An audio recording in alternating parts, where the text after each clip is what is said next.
Ricky, we've lost by 3-1, very convincingly. Really bad performance. This wasn't a season-defining game. We've got a couple of those coming up. All our hopes and aspirations of this season didn't lie on that one game. However, to lose it in that manner, in that way, is almost inexcusable, really. Bad performances all over the pitch. And Chelsea thoroughly deserved the win. Yeah, I think they definitely deserved the win, and they dominated from start to finish, really. But I put a thing on Twitter not long before kickoff. How we came to the decision to keep Rashford in the team and not pick Marshall was absolutely beyond me. Does it show that Solskjaer thinks he's more important? Well, there's only one of a what you're saying there, that maybe he thinks Marshall's more important, so he needs him for Wednesday, or is it because look when you're picking that team, let's be dead honest about this. A lot of us, I saw Mark's show, I think it was either this morning or yesterday morning, saying I don't really care what goes on in this game. It's just all about Wednesday. It's all about Sunday. By the strength of the team that we did field, it clearly was concerned. And by the strength of the substitutions that he used when we were losing, he clearly was concerned. So when the decision was made to give Dan James a run, which I've got no problem with whatsoever, that decision was made, and he's also already made the decision. I'd love to be a fly on the wall when they're discussing this. When that decision was made to play with a back five, which means you can only play with two forwards, so then he also decides to give Dan James a run. That's fine. That's tactics. It could work. You can't really slag him for that. It could work. But then, having decided all that, he's then got to pick one forward who's already been playing to still play, right?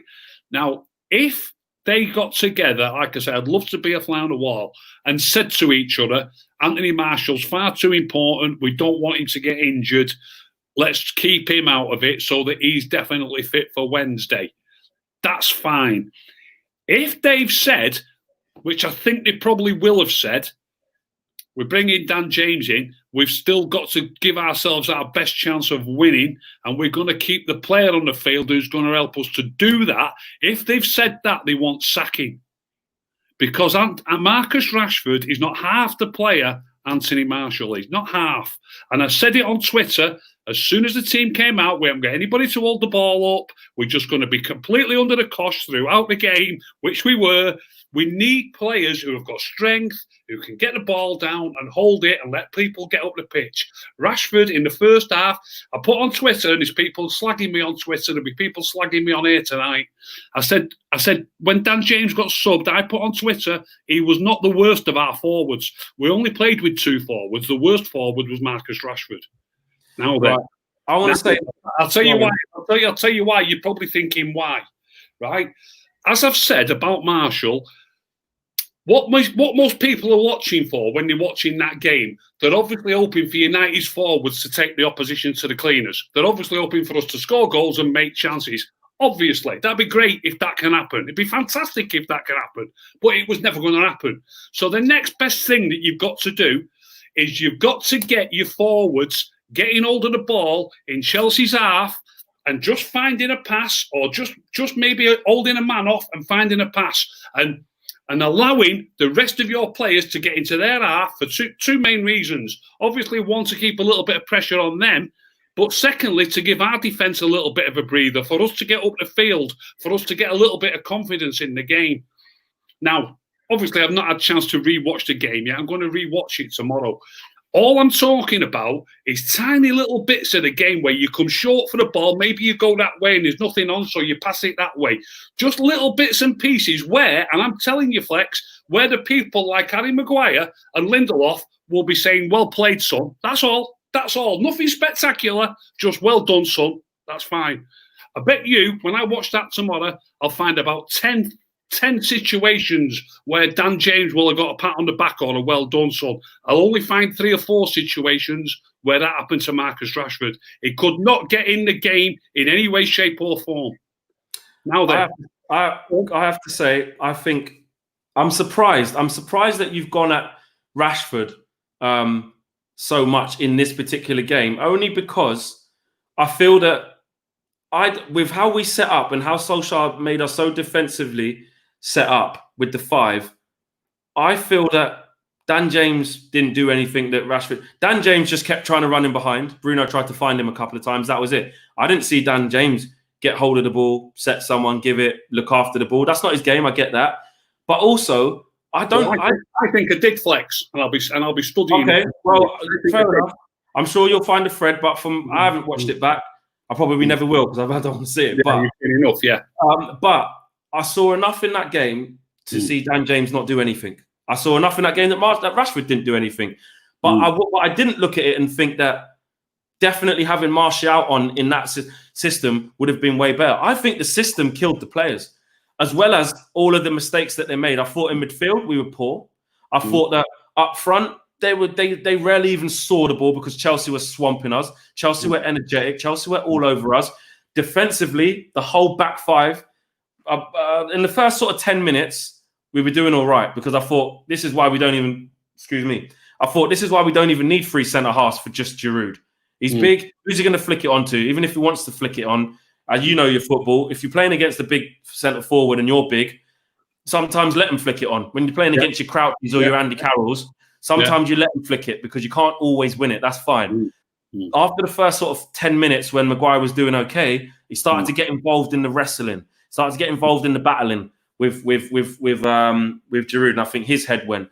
Then the injury happened to Eric Bailly. That didn't help. But even before that, I hope Eric Bailly's fine. But I tell you what, before that, I was screaming at TV. Solskjaer needed to change it before that. The formation, that's nothing to do with Marcus Rashford. I've seen a player in Marcus Rashford in the past however many weeks, right, that has been at it, that has been linking up with a strike partner, playing well, bouncing the ball off, keeping it simple, which is what you love. I saw a player in Marcus Rashford today who looked like he didn't know where he was because he's been put into a system that the team hasn't been playing for so long, and we've looked way better without it. And I think if Martial was in that system, I think he would look the same. Yeah, no, Martial plays differently.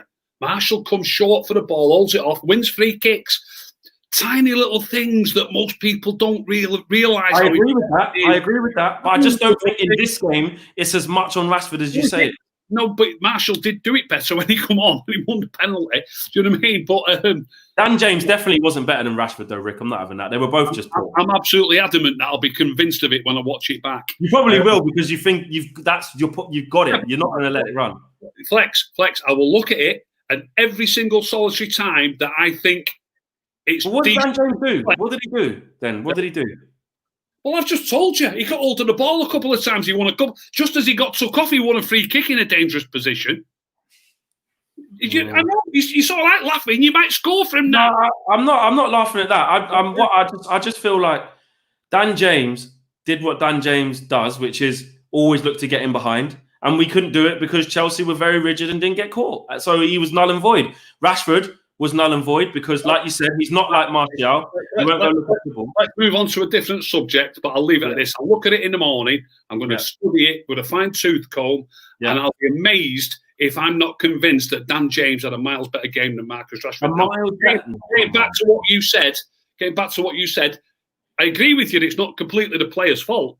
It's not completely the player's fault, and I'm not really trying to have a go at Marcus Rashford. I'm just pointing out, really, that Dan James gets so much grief from the fan base, and I thought he was our better forward. You know, that's all. So let's move on from that, and I'll have a look at that in the morning. Yeah, we talked about Igalo coming on. Yeah, well, to be honest, I'll be honest with you, I think it was 3-0 when he come on, wasn't it? Exactly. I lost interest by that time. Yeah. By that time, I just don't really judge players in terms of we're 3-0 down, so it's like, you know, what's the point? You can't really do much. When we got the penalty, he was heavily involved, holding it up. He was. People, you know. What I will ask you though is, look, this wasn't the season-defining game.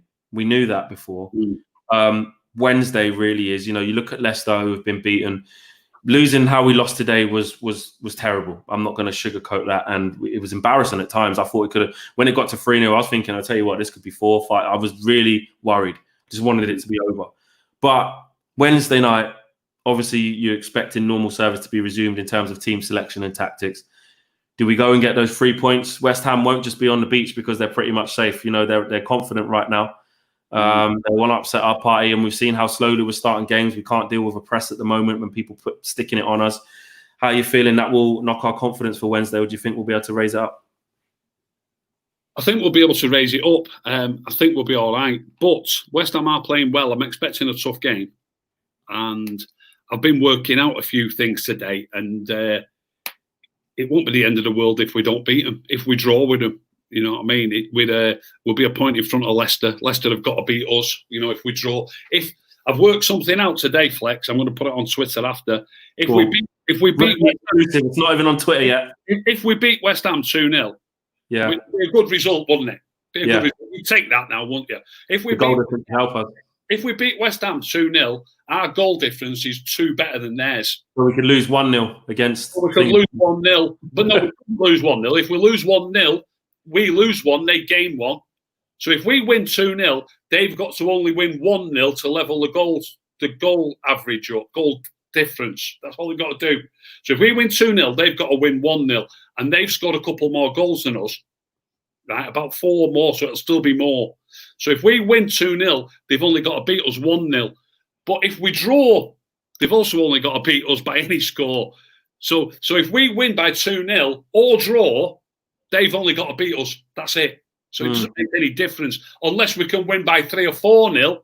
And then we win the goal difference. Yeah. Then we can lose maybe like 1 or 2-0 and still actually win. I mean, look, you want to go into that game knowing that just avoid defeat, and we've got it in the bag. And I think with them slipping up against Spurs in that manner, we've got to capitalise. I don't want to see us drawing the game. I want to see us going a full 3 points ahead of them and then just avoid defeat. And, you know, there's no reason why we can't beat Leicester there as well. So you're still not quietly, you're still confident. I'm quietly confident because I've just said to you, even if we draw, all we've got to do is avoid defeat. So, you know, fingers crossed. Roll on Wednesday. Roll on Wednesday, and I look forward to the thread. Nice one, mate. I'll look at it in the morning. Nice one, mate. Take care. I'll look at it tonight. I'll thread it in the morning. Good night, pal.